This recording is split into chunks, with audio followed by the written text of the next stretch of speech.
चलिए गाइस, एक सवाल का जवाब दीजिए। सवाल यह है कि जब बच्चा पैदा होता है तो पैदा होते ही वो कितने साल का हो जाता है। अब आप लोग कहोगे कि क्या बचकाना सवाल है, अभी तो बच्चा पैदा ही हुआ है तो साल की बात कहां से आ गई। आप अपनी जगह ठीक हो सकते हैं, लेकिन सवाल बचकाना नहीं है। क्यों, मैं आपको बताता हूं। मैं बात कर रहा हूं यहां पर साउथ कोरिया में जन्मे बच्चों की। क्या आपको पता है कि साउथ कोरिया में जो बच्चा जन्म लेता है वो पहले दिन ही 1 साल का माना जाता है। अब ऐसा क्यों होता है, उसके पीछे का रीजन है कि वहां के लोगों का यह मानना है कि बच्चे ने 9 महीने पेट में भी निकाले हैं। इसीलिए जब वो पैदा होता है तो बजाय उसे 1 दिन का मानने के वो उसे 1 साल का मानते हैं। क्या ये इंटरेस्टिंग फैक्ट इसके पहले तक आपको पता था? और अगर नहीं पता था तो चैट सेक्शन में जरूर लिखिएगा। गाइस, मुझे इंटरेस्टिंग फैक्ट जानने और उसे बताने में बड़ा मजा आता है क्योंकि इससे नॉलेज बहुत बढ़ती है। तो चलो आज इस वीडियो में मैं आप लोगों को एक और इंटरेस्टिंग फैक्ट बताता हूं, लेकिन उससे पहले मेरा एक सवाल है। क्या आप मुझे बता सकते हैं कि पूरी ही दुनिया का सबसे ज्यादा खाया जाने वाला बिस्किट कौन सा है? तो चलो मैं इसका जवाब दे ही देता हूं। इस सवाल का जवाब है पार्ले जी। जी हां गाइस, पार्ले जी, जिसके एक दिन में लगभग 48 करोड़ पैकेट खाए जाते हैं। यानी कि जितने देर में आपने ये वीडियो देखा है उतनी ही देर में लगभग 20,000 पैकेट पार्ले जी के खुल चुके होंगे। है ना गाइस अमेजिंग फैक्ट। चलिए गाइस, एक सिंपल सा सवाल पूछता हूं। मेरा सवाल यह है कि टेलीफोन का आविष्कार किसने किया था? जरा गेस करिए। आपका गेस बिल्कुल ठीक है, वो थे अलेक्जेंडर ग्राहम बेल। लेकिन अफसोस की बात पता है क्या है?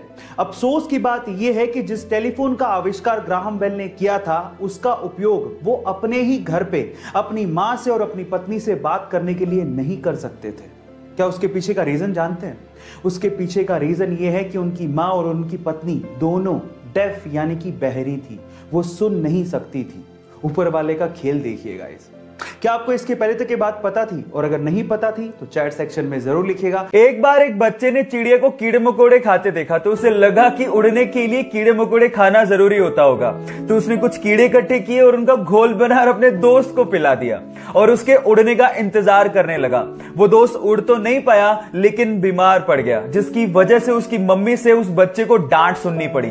पर किसी को क्या पता था कि एक दिन ये सनकी लड़का विश्व विख्यात वैज्ञानिक बनेगा। Yes, I'm talking about Thomas Alva Edison, जिसने 1000 विफलताओं के बावजूद भी हार नहीं मानी और प्रयास करते करते बल्ब का आविष्कार कर डाला।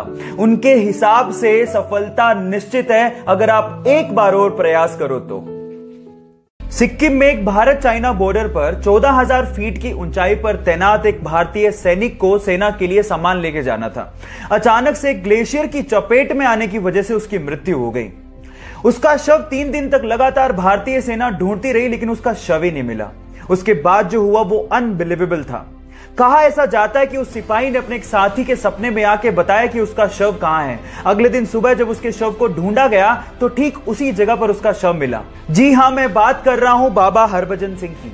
और गाइस, कहा तो यह भी जाता है कि आज भी उनकी आत्मा भारतीय चाइनीज बॉर्डर पर हमारे देश की रक्षा कर रही है। और वहां पर चीन और भारतीय सैनिकों के बीच में जब भी कोई मीटिंग होती है तो उनके लिए एक स्पेशल चेयर छोड़ी जाती है। गाइस, मैं बाबा हरभजन सिंह के जज्बे को और भारत के हर सैनिक के जज्बे को दिल से सलाम करता हूं। एक बंदा ट्रेन से जा रहा था, अचानक से टीटी आया। उसने कहा कि सर टिकट दिखाइए। तो बंदा टिकट ढूंढने लगा अपनी जेब में, सूटकेस में, लेकिन मिला ही नहीं। तो टीटी ने कहा कि सर कोई बात नहीं, मैं आपको जानता हूं, आप टिकट लाए होंगे, आप रहने दीजिए। लेकिन उसके बावजूद भी उस बंदे ने टिकट ढूंढना नहीं छोड़ा। फाइनली टीटी ने कहा कि सर आप टिकट क्यों ढूंढ रहे हैं, आपसे टिकट कोई नहीं मांगने वाला, डोंट वरी अबाउट दैट। फिर उस बंदे ने कहा कि वो बात तो ठीक है, लेकिन अगर मुझे टिकट नहीं मिला तो मैं जानूंगा कैसे कि मैं कहां जा रहा था। अब आप लोग सोच रहे होंगे कितना भुलक्कड़ आदमी है, टिकट खरीदने के बाद भूल गया कि उसे कहां जाना था। लेकिन let me tell you guys, मानव इतिहास में उस व्यक्ति का आईक्यू लेवल सबसे ज्यादा माना गया है। Yes, I am talking about Albert Einstein, जो अपनी theory of relativity and E=mc² जैसी इक्वेशंस के लिए विश्व विख्यात हैं। बात अजीब है लेकिन सच है।